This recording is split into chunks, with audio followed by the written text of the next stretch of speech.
Why, Georgia? A history of civil unrest plagues the city of Atlanta. Division marks the city landscape, from the civil rights landmarks to the evidently divided neighborhoods separated by railroad tracks, race, and economic class. But metropolitan neighborhood development, especially in lower income areas, can stimulate economic growth and mitigate this socioeconomic inequality. In an effort to unify the city and create a space where diversity is welcomed, Georgia Tech graduate Ryan Gravel developed a project known as the Atlanta Beltline. I think my initial goal was just to create the kind of city that I wanted to live in.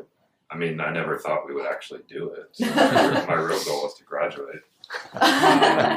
But it was about testing ideas about infrastructure and design, the design of cities. The project began as a master's thesis, but quickly became the catalyst that would reinvigorate Atlanta.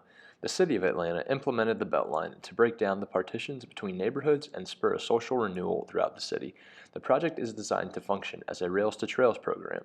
In the case of the Beltline, around 4 of the 22 planned miles have been paved to function as walking and biking trails, as well as to provide a space for festivals and other community events. In addition, many small businesses have chosen to make the Beltline home. These improvements to the city have an important role in improving public health, economic growth, and the cultural life of Atlanta. Within the city?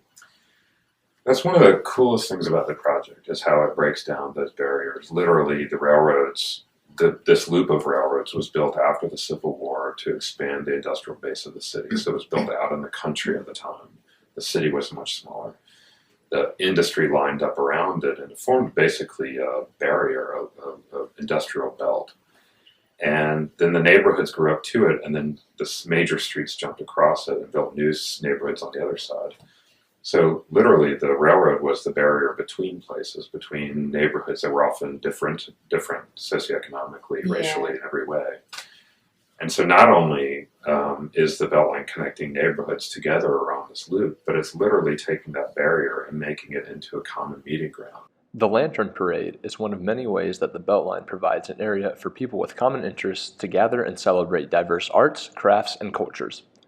Other events hosted on the Beltline include the Beltline Boil, free yoga, and diverse music festivals. There are all kinds of things happening on the Beltline that people just make up and they come up with. The Lantern Parade is a perfect example. You've got some people who think it was a great idea to walk down the trail in the dark with homemade lanterns. And the first year there were 200 people, and last September there were 60,000 people. However, the economic stimulus that projects like the Beltline bring to the inner city can cause unintended harm to its longtime residents. As seen in the Old Fourth Ward, gentrification from the Beltline harms affected neighborhoods and fuels the backlash against such projects.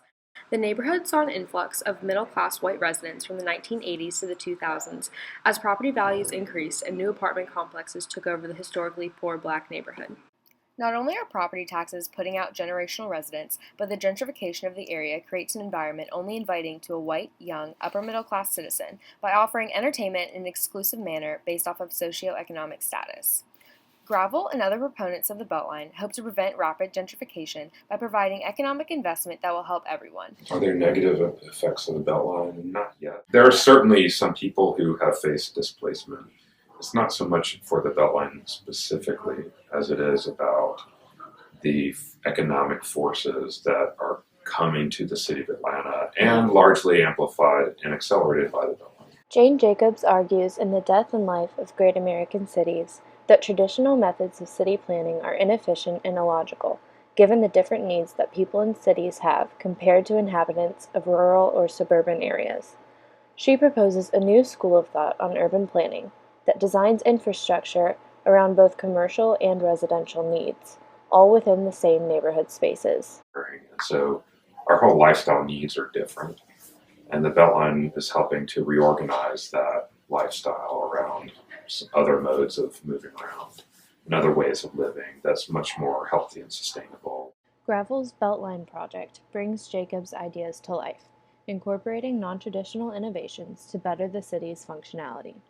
Despite the project's flaws, especially the effects of gentrification on Atlanta's poor, the Beltline improves the city's transportation, health, and sense of community. Because the program is still in its early stages, it is too soon to know what the future of the Beltline will be. But if Gravel's vision comes to light, the Atlanta of tomorrow will be a more walkable, vibrant, and connected community.